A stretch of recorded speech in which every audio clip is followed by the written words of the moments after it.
जय श्री राधे, हरे कृष्णा। प्रिय श्रोताओं, आप सभी को वट सावित्री की ढेरों सारी शुभकामनाएं। वट सावित्री का व्रत पति की दीर्घायु, अखंड सौभाग्य और सुखी वैवाहिक जीवन के लिए किया जाता है। इस दिन सुहागन महिलाएं बरगद के पेड़ की पूजा करके देवी सावित्री और सत्यवान की कथा सुनती हैं। देवी सावित्री वो पतिव्रता नारी हैं जिन्होंने अपने दृढ़ निश्चय से यमराज से अपने पति सत्यवान के प्राण वापस ले आई थीं। ये व्रत अटूट प्रेम और पूर्ण समर्पण का प्रतीक है। तो आप सब भी अपने पति की दीर्घायु, अखंड सौभाग्य की कामना और सुखी वैवाहिक जीवन के लिए इस कथा को पूर्ण श्रद्धा और विश्वास के साथ सुनिएगा। पौराणिक कथा के अनुसार प्राचीन काल में मध्य देश अर्थात पंजाब में एक बड़ा पराक्रमी, सत्यवादी, क्षमाशील, जितेंद्रिय और प्रजा पालन में तत्पर अश्वपति नाम का राजा राज्य करता था।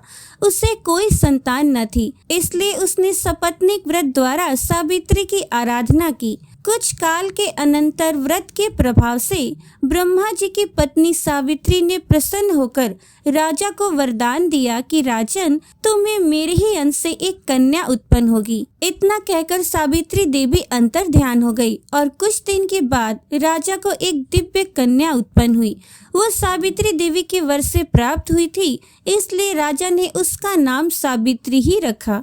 धीरे धीरे वो कन्या विवाह के योग्य हो गई। सावित्री ने भी भृगु के उपदेश से सावित्री व्रत किया। एक दिन वो व्रत के अनंतर अपने पिता के पास गई और प्रणाम कर वहां बैठ गई। पिता ने सावित्री को विवाह योग्य जानकर अमात्यों से उसके विवाह के विषय में मंत्रणा की, पर उसके योग्य किसी श्रेष्ठ वर को न देखकर पिता अश्वपति ने सावित्री से कहा, पुत्री, तुम वृद्ध जनों तथा अमात्यों के साथ जाकर स्वयं ही अपने अनुरूप कोई वर ढूंढ लो।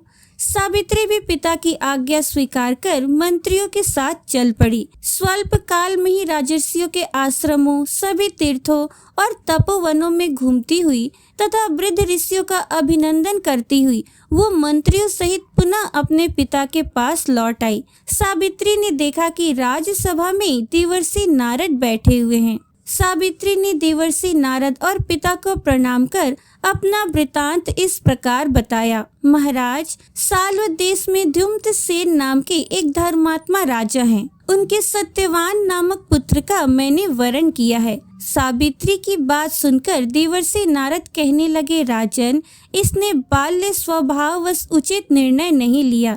यद्यपि द्युम्न सेन का पुत्र सभी गुणों से संपन्न है, परंतु उसमें एक बड़ा भारी दोष है कि आज के ही दिन ठीक 1 वर्ष के बाद उसकी मृत्यु हो जाएगी। देवर्षि नारद की वाणी सुनकर राजा ने सावित्री से किसी अन्य वर को ढूंढने के लिए कहा। सावित्री बोली, राजाओं की आज्ञा एक ही बार होती है, पंडित जन एक ही बार बोलते हैं और कन्या भी एक ही बार दी जाती है। ये तीनों बातें बार बार नहीं होती। सत्यवान दीर्घायु हो अथवा अल्पायु, निर्गुण हो या गुणवान, मैंने तो उसका वरण कर ही लिया। अब मैं दूसरे पति को कभी नहीं चुनूंगी। जो कहा जाता है उससे पहले विचार पूर्वक मन में निश्चय कर लिया जाता है और जो वचन कह दिया जाए वही करना चाहिए। इसलिए मैंने जो मन में निश्चय करके कहा है मैं वही करूंगी। सावित्री का ऐसा निश्चय युक्त वचन सुनकर नारद जी ने कहा, राजन, आपकी कन्या को यही अभिष्ट है तो इस कार्य में शीघ्रता करनी चाहिए। आपका ये दान कर्म निर्विघ्न संपन्न हो।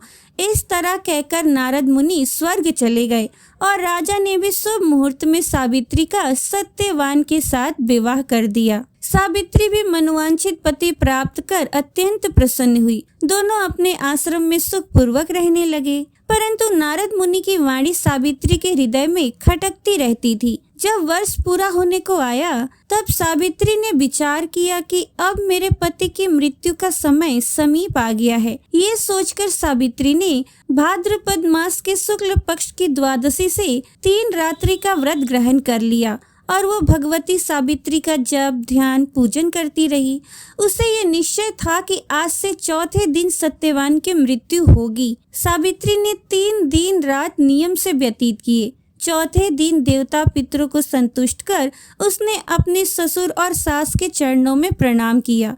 सत्यवान वन से काष्ठ लाया करता था। उस दिन भी वो काष्ठ लाने के लिए जाने लगा। सावित्री भी उसके साथ जाने को उद्यत हो गई। इस पर सत्यवान ने सावित्री से कहा, वन में जाने के लिए अपने सास ससुर से तो पूछ लो। वो पूछने लगी। पहले तो सास ससुर ने मना किया, किंतु सावित्री के बार बार आग्रह करने पर उन्होंने जाने की आज्ञा दे दी। दोनों साथ साथ वन में चले गए। सत्यवान ने वहां काष्ठ काटकर बोझा बांधा, परंतु उसी समय उसके मस्तक में महान वेदना उत्पन्न हुई। उसने सावित्री से कहा, प्रिय, मेरे सिर में बहुत व्यथा है, इसलिए थोड़ी देर विश्राम करना चाहता हूँ। सावित्री अपने पति के सिर को अपनी गोद में लेकर बैठ गई। इतने में ही यमराज वहां आए। सावित्री ने उन्हें देखकर प्रणाम किया और कहा, प्रभु, आप देवता, दैत्य, गंधर्व आदि में से कौन है और मेरे पास क्यों आए हैं?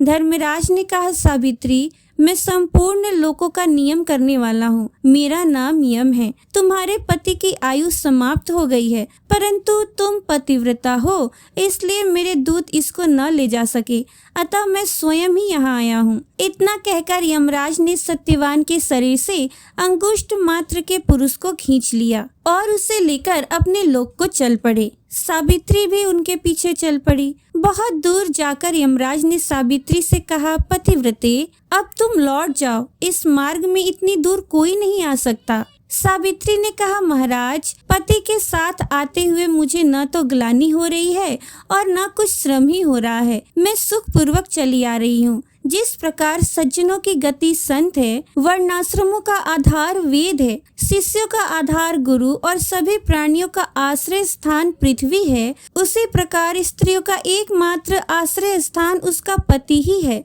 अन्य कोई नहीं।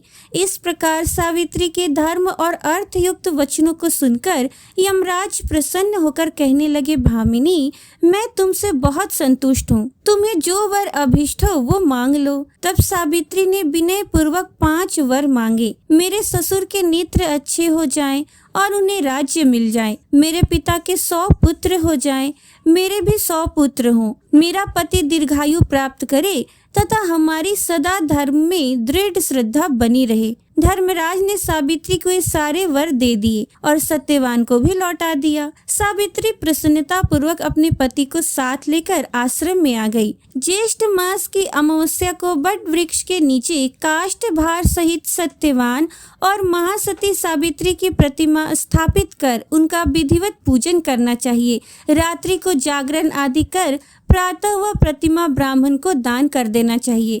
इस विधान से जो स्त्रियां ये सावित्री व्रत करती हैं, वे पुत्र, पौत्र, धन आदि पदार्थों को प्राप्त कर चिर काल तक पृथ्वी पर सब सुख को भोग कर पति के साथ ब्रह्मलोक को प्राप्त करती हैं।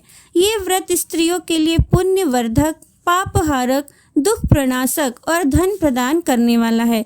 जो नारी भक्ति से इस व्रत को करती है, वो सावित्री की भांति दोनों कुलों का उद्धार कर पति सहित चिर काल तक सुख भोगती है।